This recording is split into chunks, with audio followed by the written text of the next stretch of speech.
What's up, people? Happy Wednesday. Damn, this week going by quick. Happy Wednesday. Hopefully you're having a great day so far. Okay, Sims 3 General Hospital, picking up where we left off. It is hot as shit. I don't like the summer. I really don't. I don't like the summer. I despise the summer because summer. I'm more of a spring person because it's a good mixture of weather. So anyway, Sims 3 General Hospital, starting off where we kind of left off. It's nighttime now in Port Charles. We start out with Sam. She's in the Quartermain mansion where she lives, in the living room with Jason. And they're talking about everything that's been going down with Julian and Faith Roscoe, and then Monica and Alan walk in and they ask Sam how's Alexis holding up, and Sam says she's not holding up, good. She's not doing good. Sam said that she got off the phone with Molly a little while ago and Alexis is still in the bedroom, not wanting to come out. But she said also that the PCPD haven't found Julian's body yet, but at least they arrested Faith Roscoe. So now she's behind bars. And Monica said that's real good that they finally got that psycho locked up. Sam said that she's gonna go upstairs and check on Teresa and Danny. Alan said that it's about time that they lock that psychotic bitch up. And Jason said now what they need to focus on is getting ELQ back. And Alan said that he spoke to the board of directors and the board has decided that since Carl is dead and Faith is behind bars, they now have control over the company to make decisions as far as voting in a new acting CEO. So they decided to give Jason his job back as chief executive officer of ELQ until further notice. So Jason said that he'll be at the office tomorrow morning and, get the ball rolling on, seeing where the company is since those idiots took over the company. So Jason said he was going to go upstairs and check on Sam and the kids. When he left, Alan and Monica were talking and they were saying how things are getting so hectic around that they're, they need a good vacation or some fun around the mansion. So AJ came into the living room and he said that they should have, since it's summertime, they should have a Quartermain family barbecue. And Monica loved the idea of a family barbecue, invite all the Quartermains. But she said there's one problem, that Emily is not going to be able to make the barbecue because her and Nicholas left earlier today to go to LA to go be at Liz and Rick's wedding. So that's where they are. But she said that she'll round up the rest of the family, Michael and the rest of the Quartermains, and, get the barbecue going in a few days. So meanwhile, Carly showed up at Sonny's house. Sonny's sitting in the living room drinking some liquor, some Cavassier. And he's sitting there, thinking, and Carly walks in and talks to Sonny, and she says that Sonny should be a happy person now that Faith Roscoe is in prison. And Julian Jerome is sleeping with the fishes. And Sonny said he is happy that, Faith Roscoe is out of the way. But even though he didn't like Julian, he feels bad for Alexis. And Carly says, Alexis and Julian aren't her favorite people, but she do feel bad. And she asks Sonny where Brenda is, and Sonny says that Brenda's upstairs with the baby, Amelia. And Carly looks at Sonny and tells Sonny that everything is going to be okay with Alec and everybody else that was involved in all this craziness. She says that some way or another Port Charles is going to bounce back from this tragedy. And she's hopeful that Alec will wake up soon. And Sonny says that he's hoping that too for Brenda's sake. And, because Brenda's taking this to hard, she's taking this real hard. That's her only son. That's her firstborn. It's difficult for her.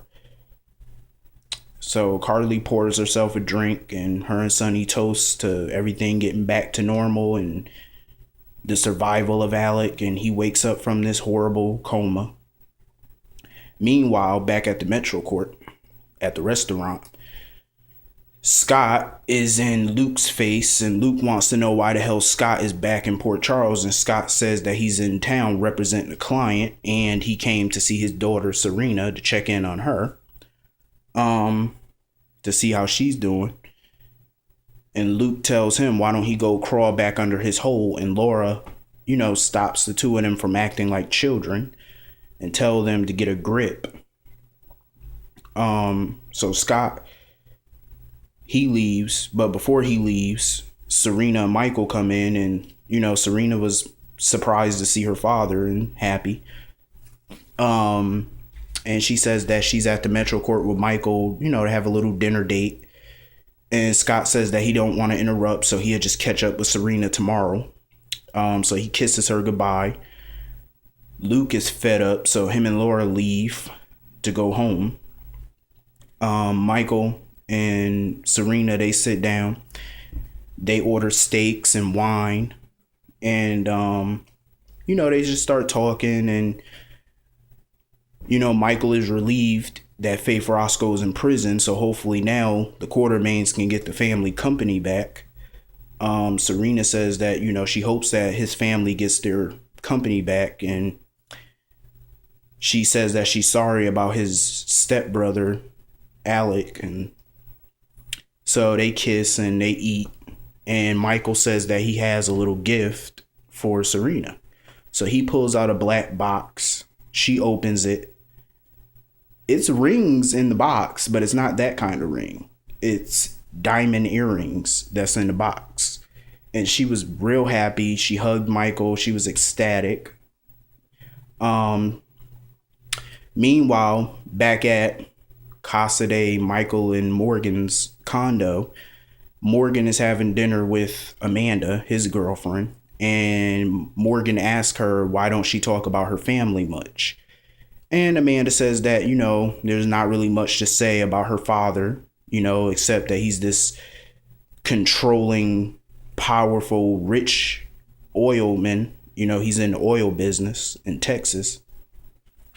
And her mother is this socialite who only cares about status and power and money. And her father tried to throw his weight around, try to control her life. And she just had to get out of there. And she said that in doing so, she changed her last name to her mother's maiden name. Because her father's last name is Wentworth.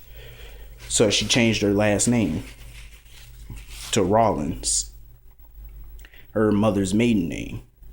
So she says that, she's happy being in Port Charles and, starting a new life and working at the hospital. And she's glad that she met Morgan. Her and Morgan kiss and they go into the bedroom, and you know what happens next.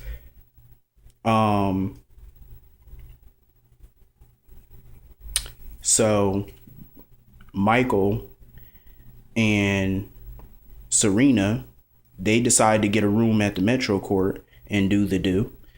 It was romantic, rose petals, the whole nine. Michael went all out for this girl. He loves Serena. So anyway, back in another hotel suite, Mac and Felicia are talking about this baby, and Felicia gets the impression that Mac isn't all that excited, but Mac tells her that he's very happy to have a baby with Felicia, but he's nervous and he's worried because he's 54 and Felicia's 49, and having a baby that late in age.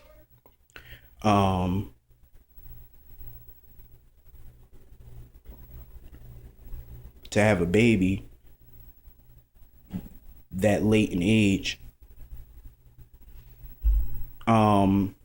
He's a little worried, and Felicia says that she's nervous too, but she knows that they're going to make this work. This baby is a miracle, and it obviously came for a reason at this time, and this baby is a blessing.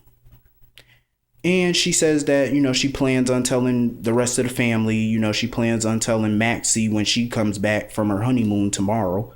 She plans on telling Maxie first, and then she wants to tell the rest of the family. And Max said that he kind of went above that and he called Robert. But he didn't tell Robert about the pregnancy. He just told Robert, he left him a voicemail and told him to call him back because he had something important he had to tell him. So they say, what are they going to do about, money wise? Because he spent $40,000 on an RV and they're living at the Metro Court. And she said that they'll figure all that out later. So they kiss and they're happy about their new bundle of joy.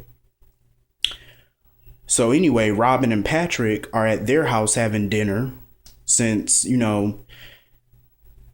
Emma is watching baby Matthew. And they're up all night in her bedroom watching movies. And she's trying to teach him how to talk. Robin and Patrick decided, since they're not on call tonight, to have some romantic time. And, just be all lovey-dovey. So anyway, the last part of the episode today, the Quartermains get a knock at the door. Somebody ringing the bell. Alan and Monica open the door, and surprise, surprise, it's the prodigal daughter, Sky, Alan's adoptive daughter. She shows up at the door, and that's the end of that part. So I will see all of you later. Have a great day. See all you later.